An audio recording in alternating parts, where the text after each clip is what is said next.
Un abîme sépare l'homme de Dieu. Le chemin à parcourir requiert une purification de la part de l'homme. Si cette intuition universelle se retrouve dans la plupart des cultures et des religions, elle trouve un approfondissement unique dans le christianisme. La purification concerne tous les hommes et tout l'homme dans ces trois dimensions, corporelle, psychique, ce que les anciens appellent l'âme, et spirituelle. La pratique du jeûne, que l'on retrouve aux origines de la tradition hébraïque et dans toute la tradition chrétienne, répond à cette inspiration du cœur humain. La tendance occidentale actuelle à compartimenter l'homme en séparant ce qu'il convient seulement de distinguer nous a obscurci une authentique compréhension du jeûne, purement corporel. Il fait pour certains là une des enseignes diététiciennes, pour d'autres, quelque peu oublieux de la chair, il ne serait appréhendé que spirituellement. De quelle spiritualité parle-t-on alors? C'est parce qu'il purifie tout l'homme dans sa chair, dans son âme et dans son esprit que le jeûne constitue un chemin de purification et d'ouverture à Dieu. Toute notre vie spirituelle s'exprime à travers notre psychisme, lequel se manifeste dans notre corps. Le corps est l'icône de l'âme. Il la signifie et la manifeste visiblement. La purification de l'un ne peut aller sans l'autre.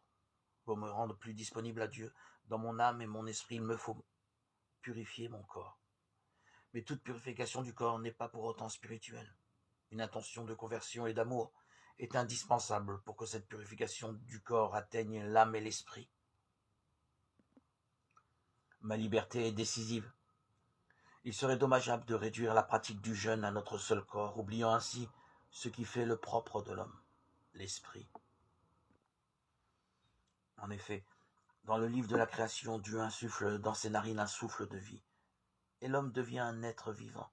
Genèse 2:7. Ne trouvant aucune aide qui lui corresponde parmi les animaux, l'homme se comprend donc à partir du souffle divin reçu de Dieu, et non à partir de sa corporéité commune avec les animaux. Partons du nettoyage de notre corps lorsque nous jeûnons.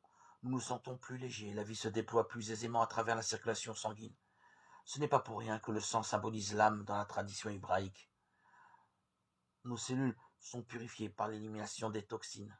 Lorsque nous jeûnons, nos pensées sont souvent plus claires, moins encombrées. Il nous suffit de prolonger ce mouvement par un acte d'amour envers celui qui est la source de toute vie pour rentrer dans la signification religieuse du jeûne. Il nous ouvre et nous relie au Père et nous unit au Christ. En effet, Jésus a jeûné 40 jours au désert, éprouvant certainement dans son corps, son âme et son esprit sa filiation divine. À notre tour et à sa suite, en jeûnant, nous nous ouvrons à notre vraie nature d'enfants de Dieu.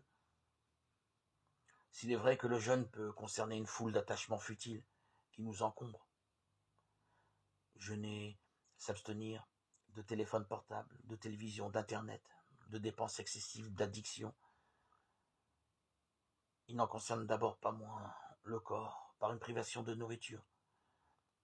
Nous savons combien les pratiques de jeûne sont variées et peuvent toutes s'ouvrir à une dimension spirituelle et devenir ainsi une façon de prier.